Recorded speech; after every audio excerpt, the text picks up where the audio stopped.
আজকে আলোচনা করব আমরা শিরিক ফি জাত।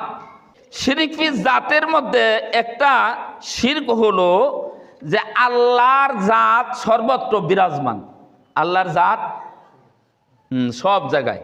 এই ধর্ষণটা আমাদের বাংলাদেশে খুব প্রচলিত, রেডিও টেলিভিশনের একটা গান করে, তুমি হাকিম হইয়া হুকুম করো, পুলিশ হইয়া ধরো, সর্প হইয়া দংশন করো, উজা হয়ে দাঁড়ো, এই যে দুনিয়া কিসেরও লাগিয়া এত যত্নে গড়াইছে সাই।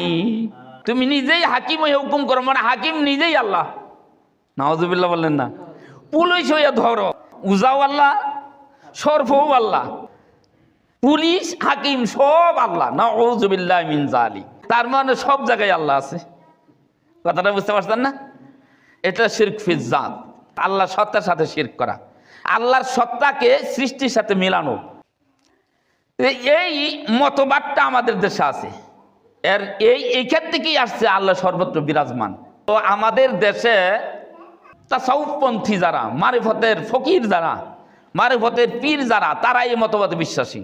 ফানাফিল্লাহ, বাকাবিল্লাহ, এটা হলো মারিফতের স্তর। মারিফত, হকিকত, তরিকত, তারপরে কি শরীয়ত, ওহাজাতে সুউদ, তারপরে ইল্লিয়াত, জিল্লিয়াত, ওহাদানিয়াত, এলেমিয়াত, এগুলো পার হয়ে যাইতে হয় খেলাফতের মধ্যে। এটা হলো তাদের মতবাদ। মূল কথা এটা না, তারা বলতেছে যে এইগুলো পার হইয়া যখন নাকি জিল্লিয়াতে অবতীর্ণ হয় মানুষ, তখন তিনি প্রথম স্তর ফানাফি শায়েখ হয়। ফানাফিল্লাহ তিন প্রকার। দেখেন আল্লাহর সত্তার সাথে কিভাবে তারা শিরক করছে। ফানাফিল্লাহ কত প্রকার? তিন প্রকার। একটা হলো ফানাফি শায়েখ, এক নাম্বার। দুই নাম্বার হলো ফানাফির রাসূল, তিন নাম্বার হলো ফানাফিল্লাহ। ফানাফি শায়েখ কাকে বলে? যে একজন সাধক সাধনা করতে করতে করতে এমন একটা পর্যায়ে যায়, তখন সে ফানাফি শায়েখ হয়ে যায়, মানে সে নিজেই পীর হয়ে যায়। কিরকম পীর হয়? মানে তার যে পীরের যে চেহারা ছিল, যে টেক্সচার ছিল, যে বডি ছিল, যা আকৃতি ছিল, তার আকৃতি সেটা হয়ে যায়, পীরের সাথে মিল্লা যায়। ফানাফি শায়েখ মিশে যায়, মিশে যায়।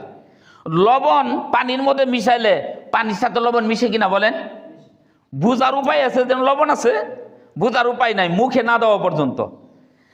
এরা হলো ফানাফি শায়েখ, মানে শায়েকের মধ্যে বিলীন হওয়া, পীরের মধ্যে বিলীন হওয়া। তখন পীরের চেহারা আর মুরিদের চেহারা এক। এখন পীরের বউ যদি যাইয়া উঠে এই অবস্থায়, জামাই কোনটা এটা চেনা মুশকিল হয়ে যাব। এই হলো ফানাফি শায়েখ, এদের ব্যাখ্যা, বুঝছেন না? আর মুরিদের ওয়াইফ গেলেও একই অবস্থা হবে। এই দুইজনের মধ্যে কে? এটা হলো ফানাফি শায়েখ। এই স্তর অতিক্রম করে, এই স্তরটা অতিক্রম করে এই লোকেরা আবার সাধনা করতে থাকে। করতে করতে করতে করতে এমন একটা পর্যায়ে যায়, তখন ফানাফির রাসূল হয়ে যায়, মানে হ্যাঁ নিজেই রাসূল হয়ে যায়, রাসূলের আকৃতি হয়ে যায়, রাসূলের সত্তার সাথে মিশে যায়। নাউযুবিল্লাহি মিন যালিক। তখন সে নিজেই রাসূল হয়ে যায়, রাসূলের চেহারা তার চেহারা এক হয়ে যায়। এবার এই দুইটা স্তর অতিক্রম করার পরে আবার এই সাধনা সাধক করতে থাকে, সাধক সাধনা করতে থাকে, করতে করতে করতে এমন একটা পর্যায়ে যায়, তখন ফানাফিল্লাহ হয়ে যায়, মানে আল্লাহর সত্তার সাথে ফানা হয়ে যায়। বলে মাইরে কুল ফানা ফানা করে ফেলবো, কয় না? ফানা শব্দের অর্থ কি? ভূষিত করে দেওয়া, একেবারে মিশাইয়ে দেওয়া। তখন সেই ব্যক্তি সাধনা করতে করতে সরাসরি আল্লাহর সত্তার সাথে মিশে যায়। মিশে যাওয়ার ফলে সে নিজেই আল্লাহ হয়ে যায়। তখন সে বলতে থাকে আনাল হক, আনাল হক। সে তখন কি বলে? আনাল হক, আনাল হক, আমি আল্লাহ, আমি আল্লাহ। এখন এই ফানাফিল্লাটা যদি এইভাবে হয় যে আল্লাহর জাতের সাথে মিশতে পারে, তাহলে এটি শিরক হলো কিনা? এটা শিরক ফি জাত।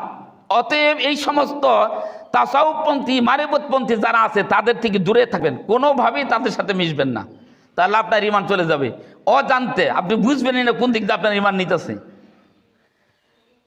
এরপরে আরেকটা স্তর আছে, ফানাফিল্লার পরে আরেকটা স্তর আছে, সেই স্তরের নাম হলো বাকাবিল্লাহ। আচ্ছা, জিনে ধরা রুগী দেখছেন? অনেকে দেখছেন। জিনে যে ধরে, দেখবেন যে ব্যক্তিরে জিনে ধরে, এই ব্যক্তির মুখ দিয়ে কথা কয় কে? এই ব্যক্তি বলে না জিনে বলে? জিনে কথা বলে। জিনে যাদেরকে ধরে তারা এখন নিজে কি করেন? নিজে কথা কয় না, কথা কয় কে? জিনে করে, যতক্ষণ পর্যন্ত জিন তার সাথে থাকে। জিন যেরকম মানুষের সত্তার সাথে মিশে যায়, মিশে যাইয়া মানুষের সত্তার মধ্যে থাকে, মানুষের বডির সাথে মিশে যায়, রক্তের সাথে মিশে যায়, মিশে যাইয়া এই মানুষের বডির মধ্যে থাকে সে কথা কয়। সে কথা কয় মানে কি? জিনে কথা কয়। আসলে এই মানুষটা কথা কয় না, কথা কে কয়? জিনে কয়। অনুরূপভাবে এই সুফিদের আকীদা হলো, যখন মানুষ ফানা ফিল্লা পার হয়ে বাকা বিল্লাতে অবস্থান করবে, সেই ব্যক্তি জিনের মতো অবস্থা হবে। যেরকম জিন মানুষের ধরলে মানুষের কথা বলে না, জিনে কথা বলে, অনুরূপভাবে সাধক সাধনা করতে করতে ফানা ফিল্লাতে পার হয়ে বাকা বিল্লাতে অবস্থান যদি করে, বাকা অবস্থান করা বিল্লা মানে আল্লাহর মধ্যে, তখন জিন যেরকম মানুষের মধ্যে অবস্থান করে, অনুরূপ এই সাধক, এই পীর, সে নিজেও আল্লাহর মধ্যে যাইয়া মিশে যাইয়া সেখানে অবস্থান করতে থাকে। তখন যা কথা বলবে এটা আসলে পীরে কথা বলতেছে না, কথা বলতেছে কে? না, আউযুবিল্লাহি মিন যালিক। এর জন্য পীরদের কথা আল্লাহর সমতুল্য মনে করে তারা। আশ্চর্যিত হবেন, আমাদের বাংলাদেশের মধ্যে সর্বপ্রথম বুখারী অনুবাদ করছে কে জানেন? আজিজুল হক, শাইখুল হাদিস আজিজুল হক, মামুনুল হকের বাবা আজিজুল হক বাংলাদেশের মধ্যে সর্বপ্রথম বুখারী অনুবাদ করছে। এই বুখারী অনুবাদ করতে যাইয়া তিনি পঞ্চম খণ্ডের সম্ভবত 5 পৃষ্ঠা এখানে তিনি উল্লেখ করছেন, এই বুখারীতে উল্লেখ করছেন, অথচ বুখারীতে উল্লেখ করছেন। মানুষ তো মনে করবে এটা বুখারী, কিন্তু বুখারীর ভিতরে যে অবুখারী ঢুকাই দিছে এটা তো মানুষ বুঝবে না। আমরা তো বুখারীতে পাইছি, তাই না? কিন্তু বুখারীর মধ্যে যে এই কাম করছে এটা কি মানুষ বুঝবে? বুখারীর মধ্যে লেখা আছে কি জানেন? বুখারীর মধ্যে তার যে আজিজুল হক সাহেব নিজে বলতেছে, তাদের অলিকুল শিরোমণি ইবনে আরবি একটা বাক্য বলছিল, মানে ইবনে আরবির একটা কথা। আজিজুল হক সাহেব বলতেছে এটা হলো আল্লাহর বাণী। নাউযুবিল্লাহ। তার অর্থ হলো এই, তারা পীরদেরকে, পীরের কথাটাকে কোরআনের সাথে তারা কি তুলনা করে, পীরের কথাকে কোরআনের সাথে এবং আল্লাহর বাণী বলে চালাই দেয়। কত বড় ডেয়ারিং কথা, ডেঞ্জারাস কথা, খুব ভয়াবহ ব্যাপার যে একজন পীরের বাক্যকে আল্লাহর বাণী বলে চালাই দেয়। আল্লাহর বাণী কি বলেন তো? জোরে বলেন। কোরআন। আল্লাহর বাণী হলো কোরআন, আর তারা বলতেছে কি ইবনে আরবির কথাও হলো আল্লাহর বাণী। শিরিক ফি জাত, শিরিক ফি জাতের মধ্যে একটা শিরক হলো আউয়ালু মা খালাকাল্লাহু নূরি, সর্বপ্রথম আল্লাহর নূর থেকে মুহাম্মদকে সৃষ্টি করা হয়েছে। একজন ব্যক্তি এসেছিলেন মনসুর হাল্লাস, গজ্জালি রাহিমাহুল্লাহর আমলে। মনসুর হাল্লাস তিনি মারিফতের নাম নিয়ে তিনি এক পর্যায়ে সরাসরি আল্লাহ দাবি করলেন। কি দাবি করলেন? এর জন্য বলতে শুরু করলেন আনাল হক, আনাল হক, মানে যা আছে সবই মিথ্যা, আমি সত্য, তার মানে আমি আল্লাহ। কথা বুঝতে পারছেন? এখন এই আনাল হক বলার কারণে ওই সময়ের বিখ্যাত সুফি, ওই সময়ের বিখ্যাত আলেম, বিখ্যাত দার্শনিক ইমাম গজ্জালি রাহিমাহুল্লাহ, সব আলেমরা একমত পোষণ করছেন তাকে মৃত্যুদণ্ড দেওয়া হোক। সমস্ত আলেমরা একমত হয়েছেন, কেননা সরাসরি আল্লাহ দাবি করছে। এখন এই মনসুর হাল্লাজ এত বড় ওলি, পৃথিবীতে এত বড় ওলি আর দ্বিতীয় কেউ নাই। এই মনসুর হাল্লাজের একজন শিষ্য ছিল, হ্যাঁ, ভাব শিষ্য, তার নাম ছিল ইবনে আরবি। তিনি বলছিলেন যে আমি আল্লাহকে মেয়ের সুরতে দেখেছি, মহিলার সুরতে দেখছে। নাউযুবিল্লাহ। এই ইবনে আরবি যে হাদিসটি বর্ণনা করছে মিথ্যা হাদিস, আউয়ালু মা খালাকাল্লাহু নূরি, সর্বপ্রথম আল্লাহর নূর থেকে মুহাম্মদকে সৃষ্টি করা হয়েছে। নূরে মুহাম্মাদি সবার আগে সৃষ্টি, আমার নবী নূর, নূরে মুজাসসাম। রাসূল বলছেন আউয়ালু মা খালাকাল্লাহু নূরি, আল্লাহ পাক সর্বপ্রথম আমার নূরকে তৈরি করেছে। আল্লাহর নূর দিয়ে নাকি নবীকে বানানো লাগবে? আল্লাহর নূর দিয়ে নবীর বানানোর দরকার আছে? আল্লাহ বলছে লাম ইয়ালিদ ওয়া লাম ইউলাদ, আমি কারো থেকে জন্মিত নই, আমার থেকে কেউ জন্মগ্রহণ করেন নাই। এই ইবনে আরবি হলো আমাদের দেশের দেওবন্দি, বেরলভী এই সমস্ত ব্যক্তিদের কাছে শ্রেষ্ঠ একজন অলি, শ্রেষ্ঠ অলি। এই ইবনে আরবি ওয়াহাদাতে ওজুদ নামক একটা দর্শন গোটা পৃথিবীতে চালু করে গেছে। কারণ এই ওয়াহাদাতে ওজুদের উদ্গাতা হলেন ইবনে আরবি। তিনি কি বলছেন জানেন? তিনি এক সময় বলছেন আমি সেই নূর। কারণ আল্লাহ নূর ছিল, আল্লাহর নূর দিয়ে রাসূল সাল্লাল্লাহু আলাইহি ওয়াসাল্লামকে বানানো হয়েছে। এটা হলো তাদের আকীদা। ইবনে আরবি কি বলেন শুনেন, আমি সেই নূর যা লা মাকামে বিদ্যমান ছিল। এর অর্থ হলো এই, লা মাকান, আলেমরা এই মত পোষণ করেন যে আল্লাহর কোনো স্থান নাই। আল্লাহর কি নাই? আল্লাহর কোনো স্থান নাই। আল্লাহ বলছে আর রহমান আরুশিস তাওয়া, আমি আরুশের উপরে সমুন্নত। কথাটা বুঝতেছেন? অথচ এরাই আবার বলতেছে কি আল্লাহ সর্বত্র বিরাজমান। আল্লাহ কোথায় আছেন? সর্বত্র। এবার বলুন তো আল্লাহ কোথায় আছেন? সর্বত্র। আর আমরা বলি সব জায়গায় আছে। আল্লাহ পাক কোথায় আছেন? সব জায়গায়। জোরে বলেন কোথায় আছেন? আরে বোকা, তুই তো বললি যে লামাকাম, আল্লাহর কোনো স্থানই নাই। এখন যে বললি সর্বত্র বিরাজমান, তো সর্বত্র মানে কি সব জায়গা স্থান নির্ধারণ করলো কিনা? সব জায়গায় হ্যাঁ নির্ধারণ করলো। কি জায়গা? টয়লেটও বাত নাই। নাউজুবিল্লাহ, এই হলো এদের আকীদা, আল্লাহর কোনো স্থান নাই। ওই ইবনে আরবি ওই জায়গায় আঘাত করছে। নাউজুবিল্লাহ।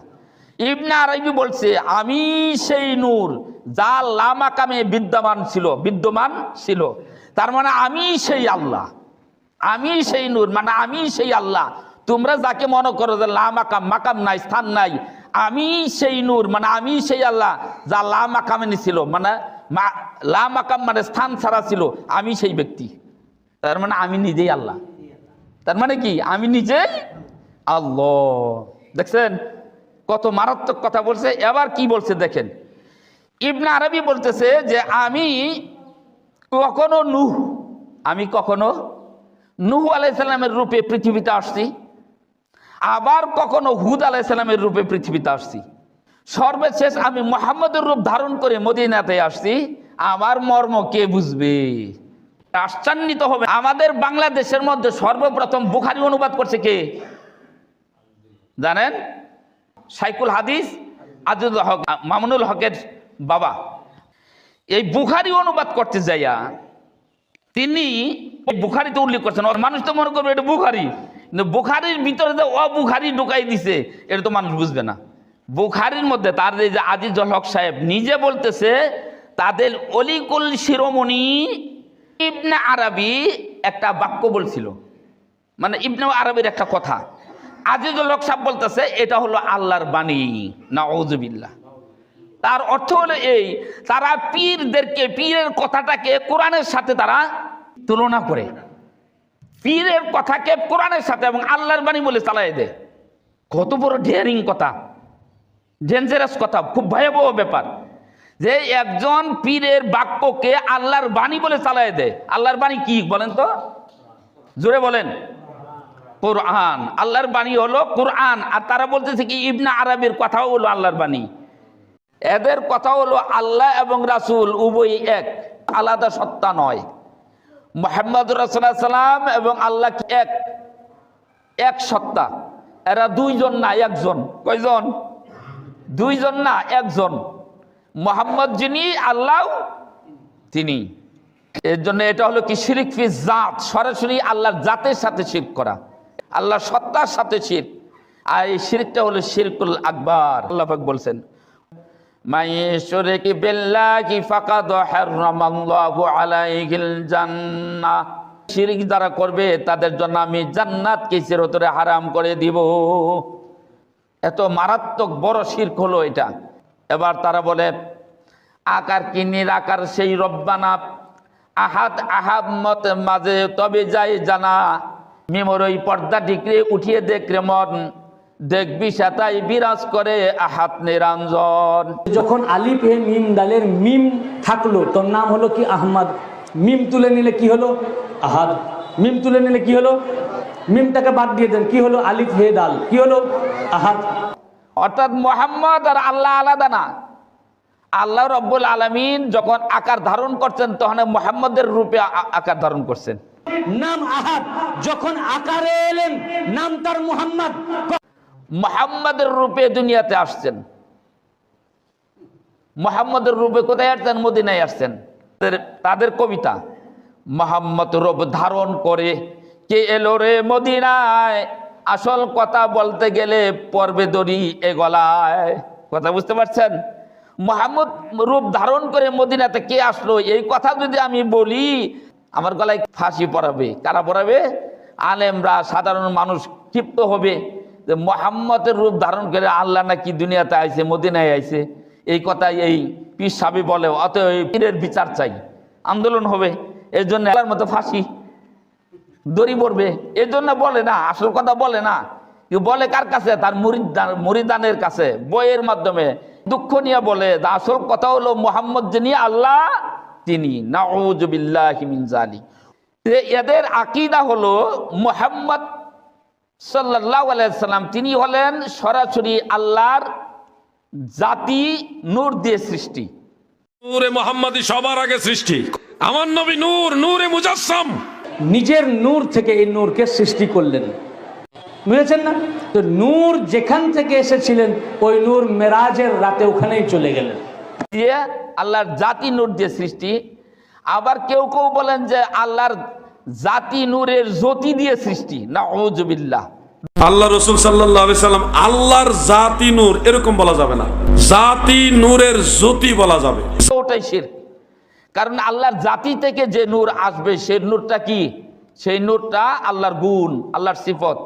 তাহলে এই কথা দ্বারা এই লোকে বোঝাতে চাচ্ছে যে আল্লাহর জাতি নূর যে সৃষ্টি না, আল্লাহর যে সিফতগত নূর আছে, সিফতি নূর, এই সিফতে নূর দিয়ে সৃষ্টি। আল্লাহ যখন নিরাকার তখন তার নাম আল্লাহ, আর যখন আল্লাহ আকার নেয় তখন তার নাম হয় মুহাম্মদ। তাই আল্লাহ কখনো মুহাম্মাদের আকারে, কখনো আলীর আকারে, কখনো ফাতেমার আকারে কখন করতেছেন। দেখেন কত মারাত্মক আকীদা। আল্লাহ যতক্ষণ পর্যন্ত আল্লাহ রাব্বুল আলামিন নিরাকার থাকেন, গায়েব থাকেন, অদৃশ্য থাকেন, তখন তার নাম হলো আল্লাহ। আর যখন আল্লাহ আকার ধারণ করেন তখন তার নাম হয় মুহাম্মদ। আল্লাহ তাআলা আকার ধারণ করে তার নাম হয় আব্দুল কাদের জিলানী। মানে আকার ধারণ করলেই এদের রূপ ধরে দুনিয়াতে আসা যাওয়া করে। এই ধরনের আকীদা আমাদের দেশে পোষণ করে। এইগুলো আকীদা হলো সমস্তটাই কুফরি এবং শিরক।